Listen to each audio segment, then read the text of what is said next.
Disclaimer. दोस्तों, ये कहानी केवल एक काल्पनिक रचना है। ये केवल लेखक के द्वारा रची गई यह एक कहानी है। इसका वास्तविक जीवन से कोई भी संबंध नहीं है। कृपया आप कहानियों को केवल मनोरंजन की दृष्टि से ही सुने, और साथ ही अगर आप इस चैनल नॉवल स्टोरी 2.6 पर पहली बार आए हैं तो चैनल को सब्सक्राइब और वीडियो को भर भर लाइक करना ना भूलें। धन्यवाद। एपिसोड 8। रिया की जब आंखें खुलती हैं तो वो खुद को एक अलग ही जगह पर पाती है। जैसे ही रिया देखती है वो एक बड़े से भयानक से रूम में है जिसका इंटीरियर काफी ज्यादा भयानक सा था। वो पूरा ही कमरा काले रंग से रंगा था। वहां पर रखा सारा मटेरियल काले रंग का ही था। नीचे बिछी कारपेट, वहां पर लगे सोफे जो काफी ज्यादा डरावने थे, जिनके दोनों तरफ शेर के सर लगे हुए थे। दीवारों पर काफी सारे जानवरों के कटे हुए सर लटक रहे थे।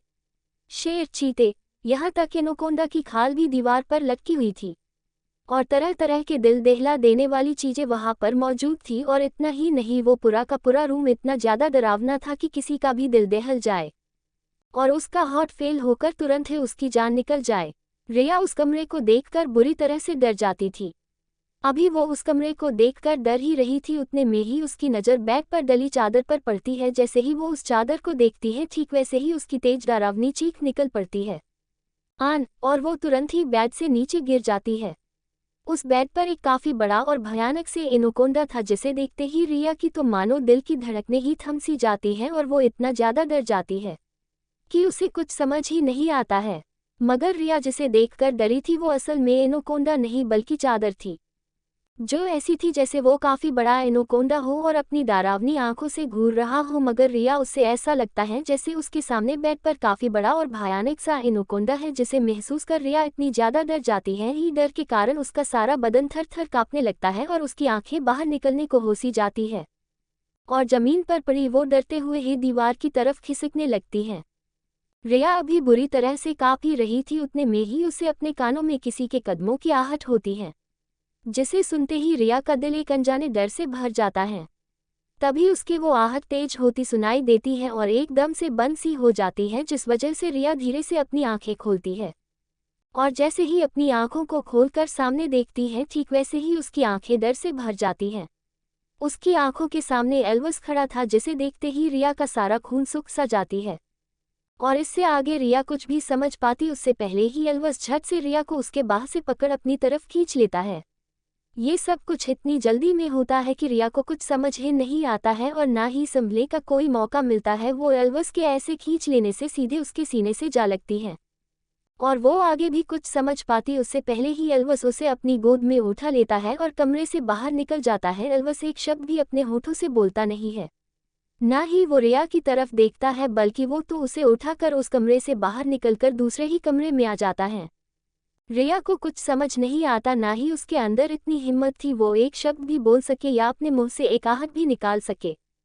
एल्वस रिया को लाकर एक बेड पर बुरी तरह से पटक देता है, बिल्कुल ऐसे जैसे वो कोई सामान हो। और इस तरह पटके जाने से रिया का पहले से ही दर्द में मौजूद बदन और ज्यादा दर्द में आ जाता है और उसकी चीख निकल पड़ती है।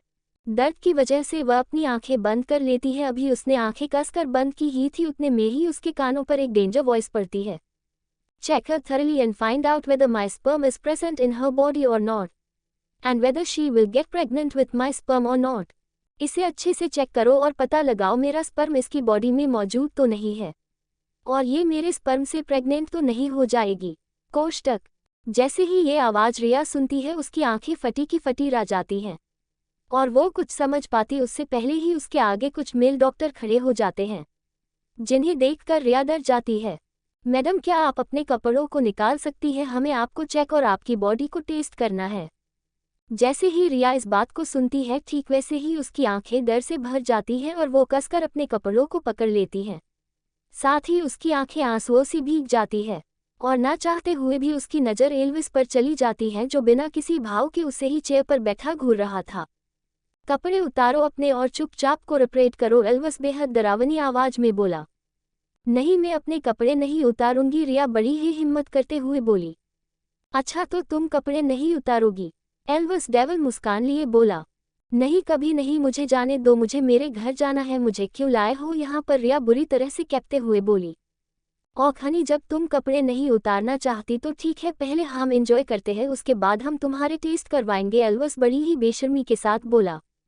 न ही, रिया डरते हुए बोली।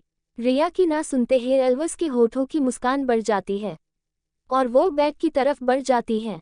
एल्विस को अपनी तरफ आते देखकर रिया को ऐसा लगता है जैसे उसके सामने उसके करीब यमराज आ रहा हो, जा वजह से उसकी आंखों के आंसू तेज हो जाते हैं और वो कुछ भी समझ पाती उससे पहले ही एल्विस उसके पास आकर उसके प्लाजो को खींचकर उसके पैरों से निकाल देता है, जिसके ऐसा करते ही रिया की चीख निकल पड़ती है और वो बुरी तरह से कांपने लगती है। रिया अपने आप को ही समेट कर बैठ जाती है और अपने नग्न पैरों को छुपाने की काफी कोशिश करती है, जिस पर एल्विस की दरिंदगी साफ झलक रही थी। चुपचाप अपने टेस्ट करवाओ वरना मैं बिना किसी लिहाज के तुम्हें अपना डिनर बना लूंगा, एल्विस रिया को धमकाते हुए बोला। रिया को इस समय अपनी किस्मत पर काफी ज्यादा रोना आ रहा था, साथ ही ऐसा मन कर रहा था जैसे वो अभी ही उसकी जान दे दे, क्योंकि जिस आदमी ने उसके साथ जबरदस्ती की उससे उसकी मासूमियत छीन ली, वही आदमी इतने सारे दूसरे आदमियों के सामने उसके कपड़े उतार दिया था, साथ ही उसकी बॉडी को चेक करने के लिए बोल रहा था, वो भी ऐसी जगह जिसे शायद रिया ने खुद कभी ना देखा हो। रिया को काफी गुस्सा आ रहा था इस लड़के पर, साथ ही अपनी हालत पर तरस भी, मगर अफसोस की बात वो चाहकर भी कुछ नहीं कर पाती है और उन मेल डॉक्टर को उनका काम करने देती है, मगर ये करते देखकर उसे खुद से घिन भी आ रही थी। वो कसकर अपनी आंखों को बंद कर लेती है और दोनों हाथों से बेड सीट को कसकर पकड़ लेती है। एल्विस की नज़र डॉक्टर पर थी और वो उन्हें ही अपनी हरी खतरनाक आंखों से घूर रहा था और डॉक्टर की जान एल्विस की नज़रों को महसूस कर अटक सी रही थी। कुछ ही देर में सारे टेस्ट हो जाते हैं और रिपोर्ट भी जल्दी ही बन जाती है। एल्विस बस खामोश सा डॉक्टर को घूर रहा था, जिसकी नज़रों को खुद पर महसूस कर डॉक्टर किसी रोबोट की तरह बोला, सर मैडम की बॉडी में काफ़ी ज़्यादा स्पर्म की मात्रा मौजूद है और ऐसा लगता है जैसे ये जल्दी ही कंसीव कर लेंगी और प्रेग्नेंट हो जाएगी। इनकी प्रेगनेंसी के चांस 90% है। जैसे ही एल्विस इस बात को सुनता है उसकी आंखें गुस्से से भर जाती है और रिया शौक हो जाती है और वो उसी शौक में आकर जम सी जाती है। एल्विस गुस्से में ही सारे डॉक्टर को वहां से जाने का इशारा करता है और जैसे ही डॉक्टर वहां से जाते हैं ठीक वैसे ही एल्विस बेहद गुस्से में आकर रिया का गला अपने एक हाथ से दबा देता है। तो तुम्हारा ये प्लान था दी एल्विस के बच्चे को अपने अंदर रखकर मुझे ब्लैकमेल करना और मेरे बच्चे को दुश्मनों तक पहुंचना, एल्विस बेहद गुस्से में चिल्लाया। रिया इस तरह गला दबाने की वजह से डर जाती है और उसकी सांसें अटकने लगती हैं, जिस वजह से वो एल्विस का हाथ अपने गले से हटाने की कोशिश करती है, साथ ही अपने दोनों पैरों की झटकने लगती है। मगर इस समय एल्विस इतने गुस्से में था कि उसे कुछ समझ ही नहीं आता है और वो बुरी तरह से उसके गले को दबाए जा रहा था। रिया की हालत बेहद खराब थी और उसकी सांसें अब किसी भी पल अटकने वाली ही थी कि तभी एल्विस रिया का गला छोड़ देता है, पर गला छूटते ही रिया जोरों से गहरी सांस लेते हुए खांसने लगती है। तो एल्विस गुस्से में ही रिया को देख चिल्लाया, ब्लडी बीच बहुत शौक है तुझे एल्विस के साथ खेलने का, उसके साथ खिलवाड़ करने का, तो ठीक है अब मैं तेरा वो हाल करूँगा जिसके बाद तू खुद को कोसेगी क्यों तूने एल्विस से पंगा ली। इतना बोल वो रिया को बिना कोई मौका दिए बिना ही उसके ऊपर चढ़ जाता है और उस पर पूरी तरह से हावी हो जाता है। रिया बस दर्द से चीखते चिल्लाते रहती है, मगर उसकी उस चीख से एल्विस को कोई फर्क नहीं पड़ता और वो बस मन की करते रहता है। एपिसोड 9। एक सप्ताह बाद एलेक्जेंडर का विला, टॉर्चर रूम। तो तू अभी भी अपना मुंह नहीं खोलोगी? अभी भी तेरे अंदर इतनी हिम्मत बाकी है जो तू मुझे एलेक्जेंडर को मना करे और झूठ बोले तूने कुछ नहीं किया, तू कुछ नहीं जानती है। एलेक्जेंडर बेहद गुस्से में ही अपने सामने जमीन पर पड़ी खून से सनी सिया को देख चिल्लाया, जिसका सारा बदन खून से सना था और वो जमीन पर किसी लाश की तरह पड़ी हुई थी और उसकी हालत बद से बदतर हो चुकी थी। उसका सारा बदन काले नीले गहरे जख्मों से भर चुका था, जगह जगह पर चमड़ी गल रही थी, आंखें एकदम अंदर जा चुकी थी। उसका पहले से है दुबला पतला शरीर एकदम कांटे की तरह हो चुका था। सिया की हालत साफ बता रही थी इन 7 दिनों में उसे ना है अन्न का दाना मिला, ना ही पानी की कोई बूंद मिली और ऊपर से खुद पर हो रहे टॉर्चर जो तरह तरह के थे, जिनमें कभी ठंडा तो कभी गर्म पानी बदन पर गिरना, कभी बिजली के झटके मिलना तो कभी बर्फ की बड़ी सी पट्टी पर घंटों खड़ा रखना, कभी कोड़े से तो कभी हंटर से मारना और कभी उसके बदन की हड्डियों को तोड़ना साफ नजर आ रहा था। सिया की जो हालत थी उसे शब्दों में बता पाना मुश्किल होगा। सिया जमीन पर पड़ी अपनी जिंदगी की आखिरी सांसें ले रही थी। उसकी आंखें बंद आ चुकी थी, उसकी सांसें नई के समान चल रही थी। उसके दोनों हाथों के और दोनों पैरों के नाखून उखड़ चुके थे, जिन पर खून जमकर काला हो चुका था। सिया की दिल नहीं भी धड़कना मानो बंद सा कर दिया था। जगह जगह पर मांस के लोथड़े ऐसे लटक रहे थे जैसे किसी जंगली जानवर ने सिया को अपना शिकार बना लिया हो और उसे नोचकर खा लिया हो। सिया अपनी जिंदगी की आखिरी सांसें ले रही थी और अलेक्जेंडर अभी भी सिया को देख चिल्ला रहा था। उसे सिया की ऐसी हालत देखकर भी कोई फर्क नहीं पड़ रहा था, ना ही उसके चेहरे पर कोई भी एक्सप्रेशन मौजूद थे। इतने दिन से टॉर्चर सह रही है मगर अभी तक मुंह नहीं खुला, ना ही होठों पर बात बदली। बहुत वफादार हो तुम और मुझे ऐसे वफादार लोग बहुत पसंद है। आई लाइक इट, तुम्हारा वफादार होना, मगर मुझे उन्हें मारने में सबसे ज़्यादा मज़ा आता है। आप वफादार होते हैं और लाख दर्द बर्दाश्त करने के बाद भी अपना मुंह नहीं खोलते हैं, और तू उसी में से एक है। इतना सब सहकर भी तेरा मुंह नहीं खुला, ना ही तूने बात बदली और अब तू मेरी किसी भी काम की नहीं। इतना बोल अलेक्जेंडर एक केवल मुस्कान के साथ है अपने पॉकेट से अपनी गन निकाल सिया के खुले हुए चेस्ट पर रख देता है, जो कभी सुंदर हुआ करता था मगर आज सिया के चेस्ट की हालत ऐसी थी जैसे 60 साल की किसी औरत के चेस्ट एकदम लटक से जाते हैं और सिकुड़ जाते हैं, साथ ही आकर से छोटे हो जाते हैं। सिया के सीने पर उसके उभरे हुए चेस्ट की हालत भी कुछ ऐसी ही थी। अलेक्जेंडर अपनी उंगली ट्रिगर पर रखता है और उसे सिया के चेस्ट पर दबाने ही वाला होता है, और इससे पहले वो गोली चला पाता उससे पहले ही उसके कानों में अपने असिस्टेंट निक की आवाज़ पड़ती है। बॉस, इस लड़की की सारी डिटेल मिल चुकी है। जैसे ही अलेक्जेंडर के कानों में ये शब्द पड़ते हैं ठीक वैसे ही उसके हाथ सिया पर गोली चलाने से रुक जाते हैं, और वो अपनी जगह से उठकर खड़ा होता है और पीछे पलटकर अपने सामने खड़े निक को देखने लगता है। बॉस, ये फाइल है, इसमें इस लड़की की जन्म से लेकर यहाँ आने तक की सारी डिटेल मौजूद है। ये फाइल अभी है मेरे हाथ आई और मैं इसे लेकर सीधे आपके पास आ गया। निक अपना सर झुकाकर अलेक्जेंडर को देखकर बोला। अलेक्जेंडर एक नज़र निक के हाथ में मौजूद फाइल को देखता है और कुछ देर उस फाइल को घूरने के बाद वो उस फाइल को उससे ले लेता है। साथ ही अलेक्जेंडर उस फाइल को अपने हाथ में लेकर अपनी बड़ी सी आलीशान किंग वाली चेयर पर बैठ जाता है और उस फाइल को घूरने लगता है।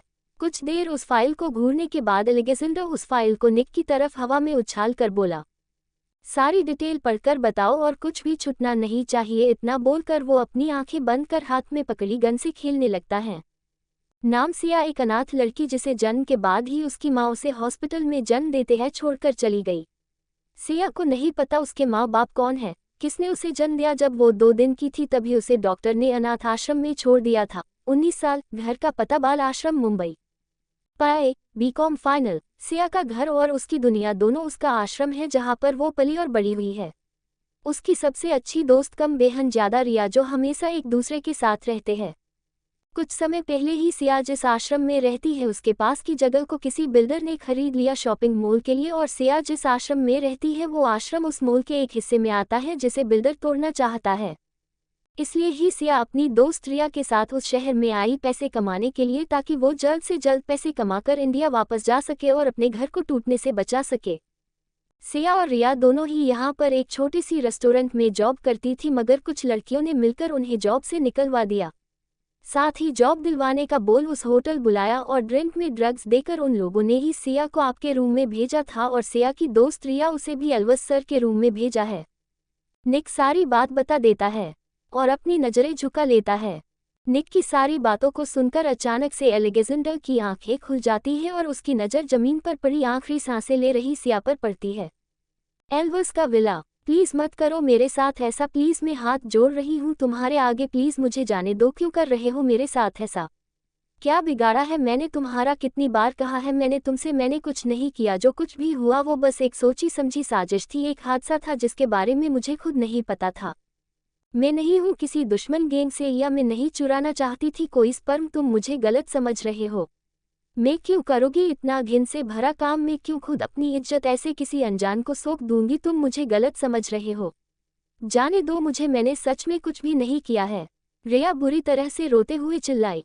चुप, एकदम चुप। कितनी बार कहा है तुझसे मेरे सामने ऊंची आवाज में बात नहीं करना? मुझे ऊंची आवाज में बात करने वाले बिल्कुल भी पसंद नहीं, और जो मुझसे ऊंची आवाज में बात करते हैं उसका मैं क्या करता हूँ ये मुझे खुद भी नहीं पता है। इसलिए चुपचाप मेरी सारी बातों को सर झुकाकर मान, यही तेरे लिए सही होगा।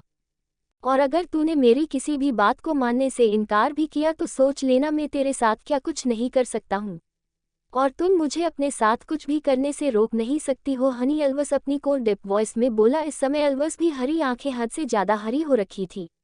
साथ ही उसकी आवाज़ इतनी ज़्यादा भयानक थी जिसे सुनकर रिया का सारा बदन काँप जाता है और उसके मुंह से एक शब्द भी निकल पाना मुश्किल हो जाता है। दूर रखो इसे मुझसे, रिया अपनी सारी हिम्मत जमा कर बोली।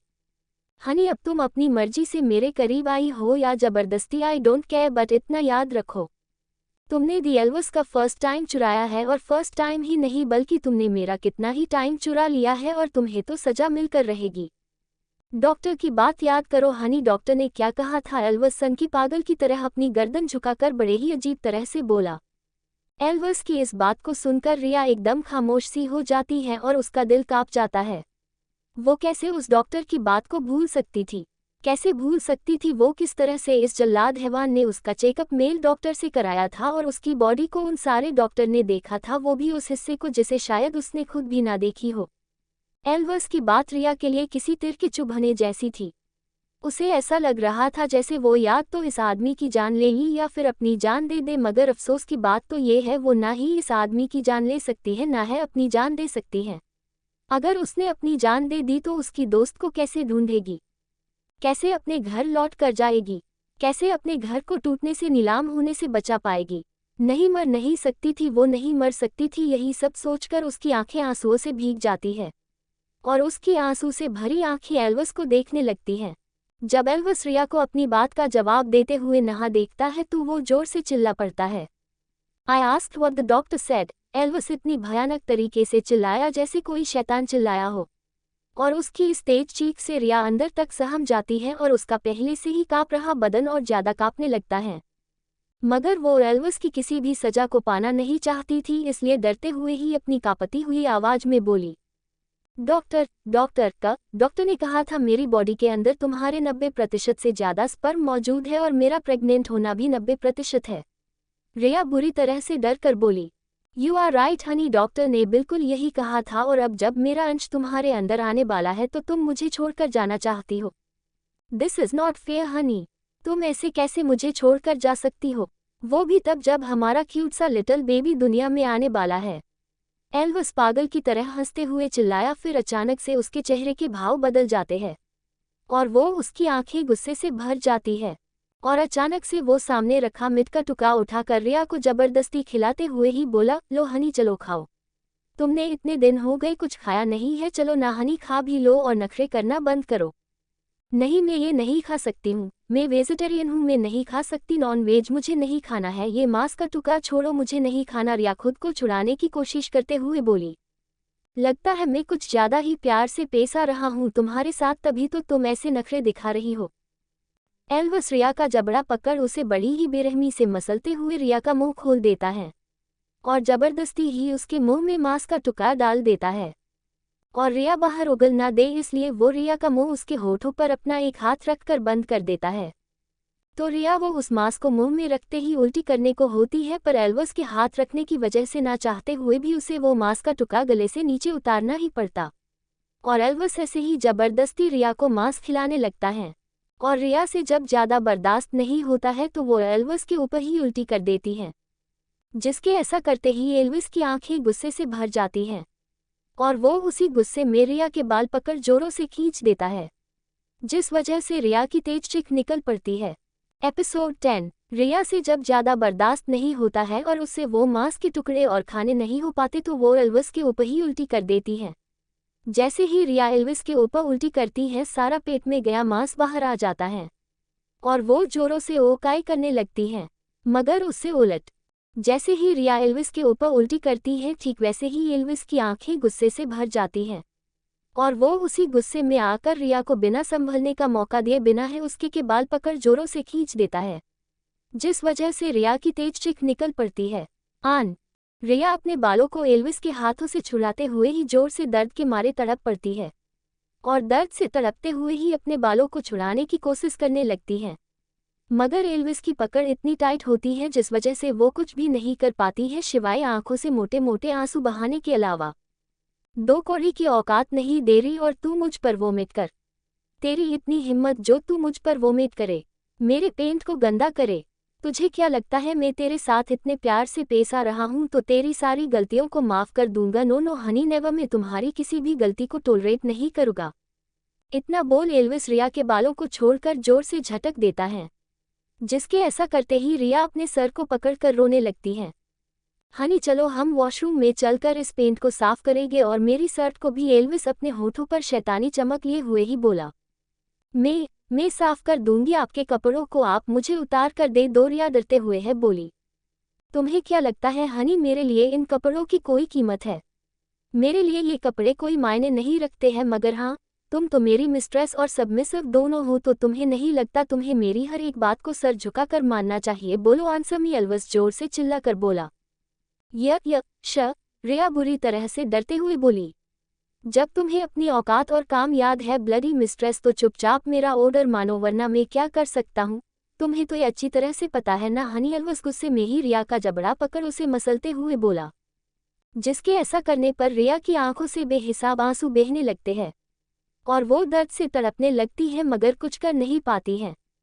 चलो हनी, और चलकर मुझे एंटरटेन करो और सेटिस्फाई करो अच्छी तरह से। इतना बोलकर एल्विस रिया की बाह पकड़ उसे अपने साथ खींचने हुए ही बाथरूम में ले जाता है और एक ही बार में रिया के बदन पर मौजूद सारे ही कपड़ों को बुरी तरह से फाड़ देता है, जिसके ऐसा करते ही रिया का सब्र जवाब दे देता है और वो चाहकर भी खुद को संभाल नहीं पाती और जोरों से रो पड़ती है और वही जमीन पर बैठकर काफी बुरी तरह से रोते हुए ही अपना चेहरा अपने घुटनों में छुपा लेती है और रोते हुए ही खुद की किस्मत को कोसने लगती है, जहां जन्म देते ही उसके अपने माँ बाप ने उसको कचरे में फेंक दिया और बचपन से ही ना जाने उसने कितनी है मुसीबतों को झेला और इस 19 की उम्र में उसके साथ इतना बुरा हो रहा है।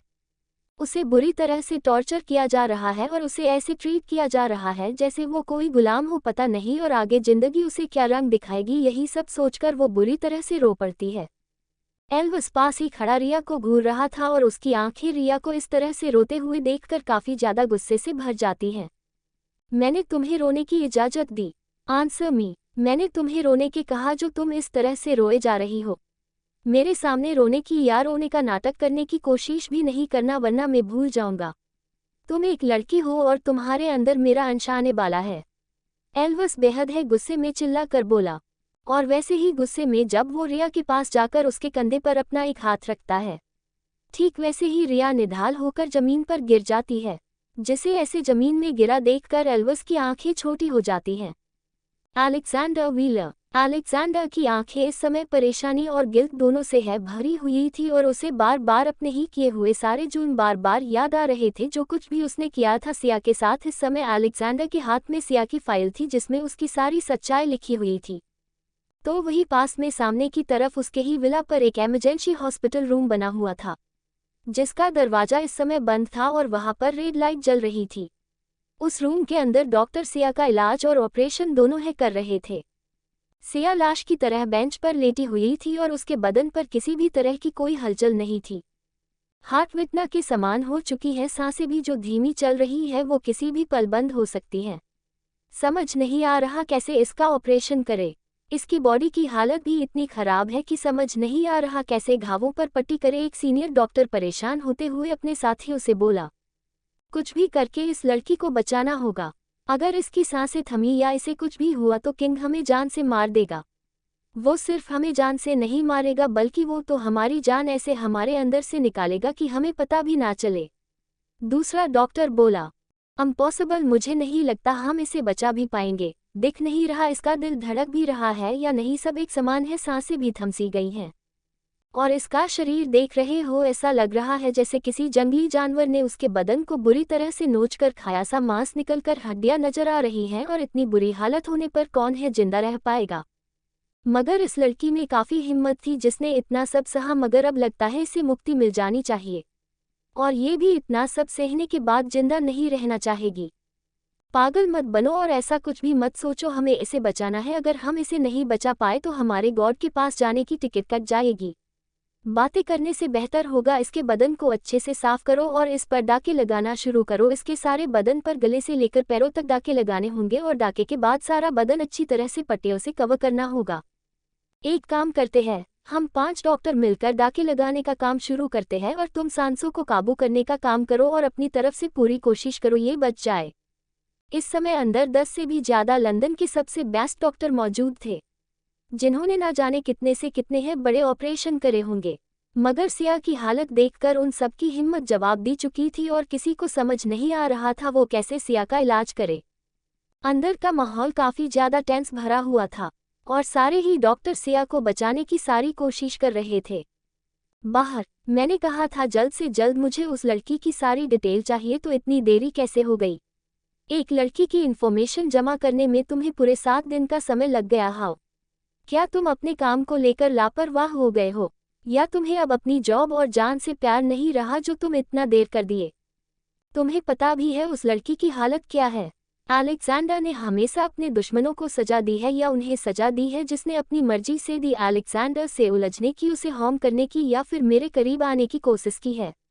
आज तक मैंने कितनों को मारा ये मुझे भी नहीं पता है, मगर मुझे इतना पता है मैंने कभी भी किसी भी ऐसे इंसान को नहीं मारा, ना ही सजा दी जिसने कभी भी कोई गलती नहीं की, और ना ही मेरे सामने आने की हिम्मत भी की है और इस लड़की में मेरे साथ रात गुजारी है, वह भी किसी की साजिश का शिकार होकर। तुम्हें ये बात पहले मुझे बतानी थी। अगर मुझे पता होता ये सब कुछ एक ट्रैप था उस लड़की को फंसाने का, उसे मेरे गुस्से का शिकार बनाने का, अगर मुझे ये पहले ही मालूम हो गया होता तो मैं कभी भी उसके साथ वो सब नहीं करता जो कुछ भी उसके साथ किया। आज पहली बार कोई लड़की, कोई बेगुनाह इनोसेंट लड़की मेरे गुस्से का शिकार हुई है, और अगर उसे कुछ भी हुआ तो मैं सबसे पहले तुम्हारी ही जान लूंगा। You bastards! अलेक्जेंडर बेहद ही गुस्से में अपने सामने खड़े निक को देखकर चिल्लाया।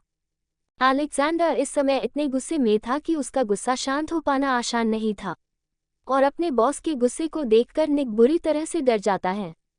बॉस मैं नहीं चाहता था उस लड़की की सारी डिटेल निकालने में कहीं कोई गलती हो, इसलिए मैं खुद ही इंडिया गया था और सारी डिटेल मैंने खुद है निकाली है, और इस काम को करने में मुझे काफ़ी समय लग गया। निक अपने अंदर की सारी हिम्मत जुटाकर बड़ी ही मुश्किल से इस बात को बोला। क्या कोई और इन्फॉर्मेशन है सिया से जुड़ी? अलेक्जेंडर अपने गुस्से को शांत कर बोला। Yes boss. एल्विस का व्हीलर। एल्विस अपने सामने रखे लैपटॉप को उठाकर जमीन पर पटक बेहद गुस्से में चिल्लाया, इतना सब हो गया? किसी ने दी एल्विस के खिलाफ इतनी बड़ी साजिश रची और मुझे पता भी नहीं चला? हाउ? कैसे कोई बित्ती भर सी लड़की मेरे खिलाफ था एल्विस के खिलाफ साजिश कर सकती है? और तुम सब क्या कर रहे थे? Tell me, answer me. क्या कर रहे थे तुम सब जो तुम्हें एक प्लान की बू तक नहीं आई, ना ही तुम्हें ये पता चला कुछ लोगों ने मिलकर मेरे साथ प्लान किया? एल्विस बेहद गुस्से में ही हॉल में रखा सारा सामान तहस नहस करते हुए ही सामने खड़े गार्ड को देखकर चिल्लाया। इस समय एल्विस का गुस्सा इतना ज्यादा था कि उसके सामने खड़े सारे गार्ड अंदर तक सहम जाते हैं और सारे नजरें झुकाए खड़े होते हैं। तभी गुस्से में है एल्विस अपने पॉकेट से गन निकाल एक गार्ड पर चला देता है और गोली सीधे उस गार्ड के पैर पर लगती है। गार्ड तुरंत ही घुटनों पर बैठ जाता है। मुझे वो लड़कियां चाहिए, सुना तुम लोगों ने? मुझे वो लड़कियां आधे घंटे के अंदर अपने सामने चाहिए, और कोई भी बचकर भागनी नहीं चाहिए। और किसी को उन लड़कियों पर तरस आया या किसी ने उनकी मदद करने की कोशिश भी की तो मैं उसकी जान ले लूंगा। धोखा देने वाले का सर और मेरी गन होगी, सो सोच समझकर फैसला करना, और जितना जल्दी हो सके उन लड़कियों को मेरे सामने लेकर आओ। एल्विस वार्निंग देते हुए बोला, और अपने बॉस की बात सुनकर सारे गार्ड जल्दी से उस जगह से ऐसे भागते हैं जैसे अभी नहीं भागे तो कभी जिंदगी में भाग नहीं पाएंगे। एल्विस का गुस्सा अभी भी शांत नहीं होता है, जिस वजह से वो अपने ही हाथ में चाकू पकड़ उस चाकू को सनकी अंदाज में देखने लगता है, और उसका वो सनकी अंदाज बेहद ही खतरनाक था। एपिसोड 11। एल्विस किसी सनकी पागल की तरह अपने हाथ में मौजूद चाकू को पकड़े देख रहा था, जैसे वो किसी भी पल अपनी ही जान दे देगा या किसी और की जान ले लेगा। एल्विस को देखकर ये पता लगाना काफी मुश्किल होगा इस समय उसके दिमाग में चल क्या रहा है, क्योंकि उसके चेहरे के एक्सप्रेशन से बिल्कुल भी पता नहीं लगाया जा सकता था उसके दिमाग में आखिर चल क्या रहा है।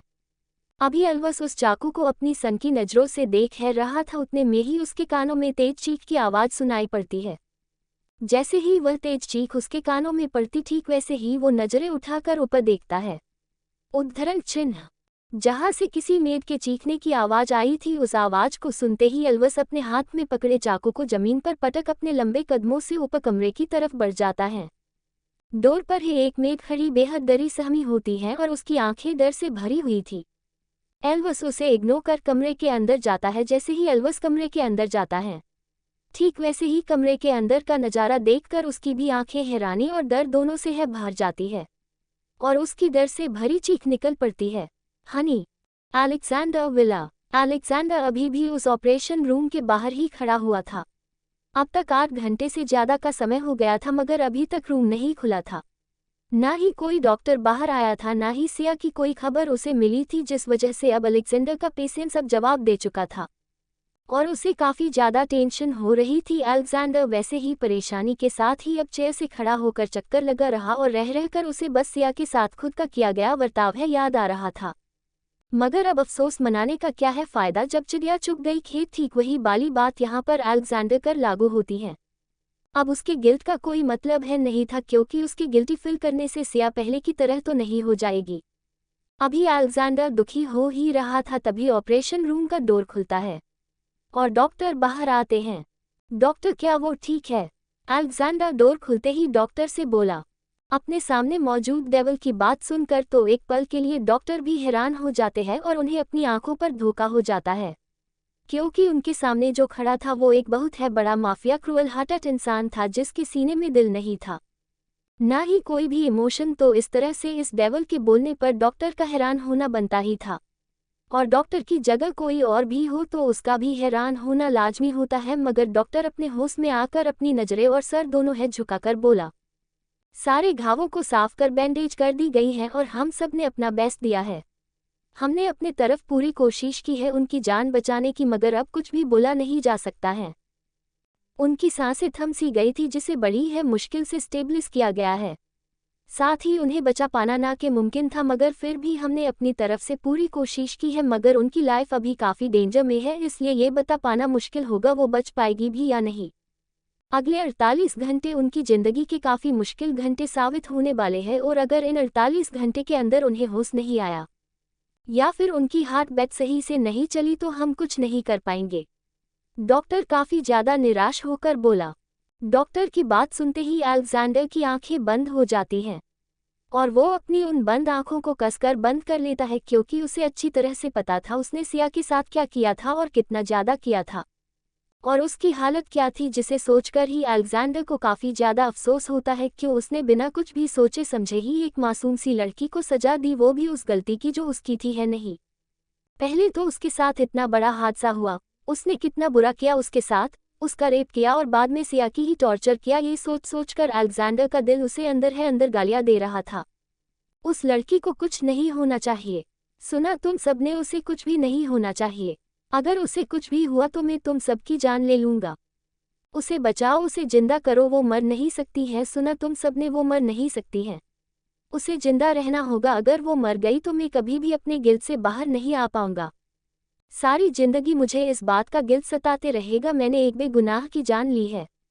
मेरी वजह से एक मासूम की जान चली गई, मैं इस गिल्ट से कभी भी बाहर नहीं निकल पाऊंगा और मैं इस गिल्ट के साथ जी नहीं पाऊंगा। उसे जीना होगा। सुना तुम सब ने, उसे जीना होगा और तुम सब उसे बचाओगे। मुझे रिजल्ट चाहिए, कोई बहाना नहीं। अलेक्जेंडर काफ़ी गुस्से में ही पागल सा चिल्लाकर डॉक्टर से बोला। इस समय अलेक्जेंडर की आंखों में सच में खून और जुनून दोनों ही सवार था और वो इस समय किसी प्यार में घायल आशिक की तरह लग रहा था। मगर सच तो ये था, अलेक्जेंडर को उसका गिल्ट अंदर ही अंदर खाए जा रहा था और वो चैन से सुकून से रह नहीं पा रहा था, जिस कारण वो सिया को जिंदा देखना चाहता था। फिर वो चाहे लाश की तरह जिए या कोई पुतले की तरह, मगर अलेक्जेंडर उसे बस जिंदा देखना चाहता था। एल्वस व्हीलर। एल्वस जैसे ही रूम में आता है, सामने का नज़ारा देखकर उसकी तेज चीख निकल पड़ती है, हनी, और वो उस चीख के साथ ही जल्दी से रिया की तरफ भागता है। अंदर कमरे में रिया बेड के एक कोने में बेहोश पड़ी थी। उसके एक हाथ की नस कटी हुई थी, जिससे काफ़ी सारा खून बह रहा था और वो हाथ बेड से नीचे लटक रहा था। वहाँ का फंस खून के रंग से लाल हो चुका था, साथ ही रिया की आंखें भी बंद हो चुकी थी। हनी, हनी, ये तुमने क्या किया? हनी, ये तुमने क्यों किया? एल्वस परेशान सा रिया के पास आकर बोला। एल्वस जल्दी से रिया के हाथ में रुमाल बांध देता है ताकि उसका खून बहना बंद हो जाए और जोरों से चिल्लाकर बोला, डॉक्टर को कॉल कर जल्दी से बुलाओ। इतना बोल वह रिया के चेहरे को हाथों में थामकर उसे जगाने की कोशिश करते हुए ही बोला, हनी, हनी जागो। हनी, तुम ऐसे अपनी आंखें बंद नहीं कर सकती हो, तुम्हें जागना होगा। हनी, तुम्हें जागना होगा, तुम ऐसे नहीं जा सकती हो। हनी, एल्वस जोर से परेशान सा चिल्लाया और रिया का चेहरा अपने दोनों हाथों में भर लिया। कुछ समय बाद डॉक्टर रिया के हाथों में पट्टी कर देता है और कुछ दवाएं लिखकर एल्वस को दे देता है। सर आपको इनका ज़्यादा ध्यान रखने की ज़रूरत है, ये काफ़ी ज़्यादा वीक है और उनकी हेल्थ कंडीशन बिल्कुल भी ठीक नहीं है, ना ही इनकी मेंटली हेल्थ ठीक है। इन्हें किसी बात का गहरा सदमा लगा है और इन्होंने आज जान देने की कोशिश की तो आगे भी कर सकती हैं। कोई भरोसा, मेंटली डिस्टर्ब इंसान कब क्या कर ले किसी को और उस इंसान दोनों को ही पता नहीं। डॉक्टर डरते हुए ही इस बात को बोलता है और मेडिसिन देकर वहां से चला जाता है। डॉक्टर के जाते ही एल्विस अपनी आंखों में गिल्ट लिए हुए ही बोला, आई एम सॉरी हनी, मुझे माफ़ कर दो, ये सब कुछ मेरे ही कारण हुआ है। मुझे अच्छे से पता है तुमने अपनी जान देने की कोशिश मेरे ही कारण की है, बट मुझे रियलाइज हो गया है मैंने जो किया वो गलत है और जिसके कारण हुआ उसे इसकी कीमत चुकानी होगी। एल्विस काफ़ी गुस्से में बोला और उसी गुस्से में आकर ही वो रिया को खुद से अलग कर देता है और कमरे से बाहर निकल जाता है। रिया और सिया जिस अपार्टमेंट में रहती थी उसी अपार्टमेंट के अंदर एमिली और उसकी बाकी की दोनों दोस्त आराम से टीवी देखते हुए ही सोफे पर बैठी स्नैक्स खा रही होती हैं। यार मैंने सुना है उन दोनों ही लड़कियों को डेविल के आदमी उठा कर ले गए थे और दोनों को है बुरी तरह से टॉर्चर किए और अब तक तो उन दोनों का टॉर्चर सहते हुए ही वो दोनों मर भी चुकी होगी। जेनी हंसते हुए बोली, राइट यू आर राइट, वो दोनों तो अब तक गॉड को प्यारी भी हो गई होगी और अब हम अपने बॉयफ्रेंड के साथ बिना किसी डर के रह सकते हैं और अपने मन की कर भी सकते हैं। अब कोई नहीं होगी हमें बीच में रोकने टोकने वाली और हमसे हमारे बॉयफ्रेंड को छीन लेने वाली। एमिली खुश होकर बोली, यार बॉय है नहीं, अब सारे ही बॉय सिर्फ और सिर्फ हमें ही देखेंगे और हम राज करेंगे लड़कों के दिल पर। वैसे भी अच्छा हुआ जो वो यहाँ से गायब हो गई। तीसरी लड़की खुश होकर बोली, गायब नहीं यार, मारी गई, डेविल के आदमियों के हाथ मारी गई। इतना बोलकर वो खुश हो रहे थे। एपिसोड 12। अभी वह तीनों ही लड़कियां काफी ज्यादा खुश हो रही थी, साथ ही ठहाके लगाकर हंसे जा रही थी। उतने में ही उनके घर की डोर बेल बजती है। इस समय कौन होगा? जेनी हैरानी से बोली, होगा कोई, वैसे मैंने पिज्जा ऑर्डर की थी, क्या पता पिज्जा वाला हो, रुक जाकर देखती हूँ कौन है। इतना बोलकर एमिली डोर के पास जाती है। जैसे ही एमिली डोर के पास जाकर डोर खोलती है, ठीक वैसे ही सामने खड़े लोगों को देखकर एमिली अपनी जगह पर ही जम सी जाती है और उसकी आंखें डर से भर जाती हैं। इस समय एमिली इतना ज़्यादा डर गई थी कि उसे किसी बात का कुछ होश ही नहीं रहता है, यहाँ तक उसे अपनी दोनों दोस्तों की आवाज़ तक सुनाई नहीं दे रही थी। जब दोनों दोस्त देखती है एमिली उनकी बात नहीं सुन रही, ये देखकर वो दोनों ही डोर के पास आकर बोली, क्या यार तू कब से यहाँ पर खड़ी है, हम कब से आवाज़ लगा रहे हैं। इतना बोलकर जैसे ही वो दोनों सामने देखती है, ठीक वैसे ही उन तीनों लड़कियों की एक साथ ही तेज चीख निकल पड़ती है, आन। और उसी चीख के साथ वह डर से कैपते हुए सामने देखती है, जहां पर काफी सारे काले कपड़े पहने बॉडीगार्ड उन तीनों पर ही गनताने खड़े हुए थे, जिन्हें ऐसे खुद पर गनताने देखकर वो तीनों बुरी तरह से डर जाती हैं और उन्हें कुछ भी समझ ही नहीं आता है। उन तीनों में से कोई कुछ भी आगे समझ पाती उससे पहले ही कुछ गार्ड उन तीनों को खींचकर अपने साथ लिफ्ट की तरफ लेकर जाने लगते हैं। छोड़ो हमें जाने दो, कहाँ लेकर जा रहे हो, कौन हो तुम, क्यों ले जा रहे हो हमें। ये बोलते हुए ही वह खुद को छुड़ाने की कोशिश करती है मगर छुड़ा नहीं पाती है और गार्ड उन्हें लिफ्ट से लेकर ग्राउंड फ्लोर पर आ जाते हैं और अपनी गाड़ी में बिठाकर अपने साथ ले जाते हैं। जैसे ही वह सारी गाड़ियां वहां से जाती है, उसके 5 मिनट बाद ही वापस से काफ़ी सारी गाड़ियां आती हैं और वापस उसी फ्लो के उसी रूम में जाती है जहां पर वो तीनों लड़कियां थी, मगर उन तीनों को कोई भी नहीं दिखता है, जिस वजह से वो सारे ही गार्ड एक दूसरे की तरफ देखने लगते हैं और आंखों में कुछ इशारा करने लगते हैं। दूसरी तरफ अलेक्जेंडर काफी समय से सिया के बेड के पास बैठा उसे ही देख रहा होता है। सिया इस समय पट्टियों से लिपटी किसी मम्मी की तरह नजर आ रही थी, जिसके चेहरा को छोड़कर बाकी का सारा बदन पट्टी से ढका हुआ था और सिया किसी लाश की तरह बेड पर पड़ी थी, जैसे उसमें सांसें चल तो रही थी मगर कोई जान ही ना हो। वैसे सही ही तो था, सिया की सांसें धीमी चल जरूर रही थी मगर उसमें जान बिल्कुल भी नहीं थी। अलेक्जेंडर बस खामोश सा अपनी आंखों में एक खामोशी लिए सिया को देख रहा था और उसे काफी देर तक देखते रहने के बाद अलेक्जेंडर बिना कुछ बोले ही कमरे से बाहर निकल जाता है। क्या वो लोग मिले? अलेक्जेंडर रूम से बाहर निकलते ही अपने असिस्टेंट निक से बोला, बॉस वो तीनों मिल गई है और हमारे आदमी उन्हें ही लेकर आ रहे हैं, कुछ ही देर में वो तीनों आपकी नज़रों के सामने होगी। मैंने बात की है अपने आदमियों से, वो रास्ते पर ही है। ये बोलते हुए ही निक को थोड़ा डर भी लग रहा था और डर की वजह से उसका शरीर कांप सा रहा था, क्योंकि अलेक्जेंडर काफी ज्यादा गुस्से में जो लग रहा था। निक की बात सुनकर अलेक्जेंडर सीधे टॉर्चर रूम की तरफ बढ़ जाता है और जैसे ही वह टॉर्चर रूम में आता है उसे वापस से वही सब नजर आता है जो उसने सिया के साथ किया था, जिसे याद कर उसकी आंखें वापस से गुस्से में लाल हो जाती हैं। कुछ समय बाद, हमें जाने दो, यहाँ से छोड़ दो, हमें क्यों लाए हो यहाँ पर? क्या चाहते हो हमसे? क्या करना चाहते हो तुम सब, जो ऐसे हमें यहाँ पर लेकर आए हो? छोड़ दो, हमें जाने दो, एमिली जोरों से चिल्लाते हुए बोली। हाँ, अगर तुम लोगों ने हमें छोड़ा नहीं तो हम पुलिस में शिकायत कर देंगे। तुम लोगों ने किडनैप किया हमारा, ये बोल देंगे। बाकी दोनों लड़कियां भी साथ देते हुए बोली।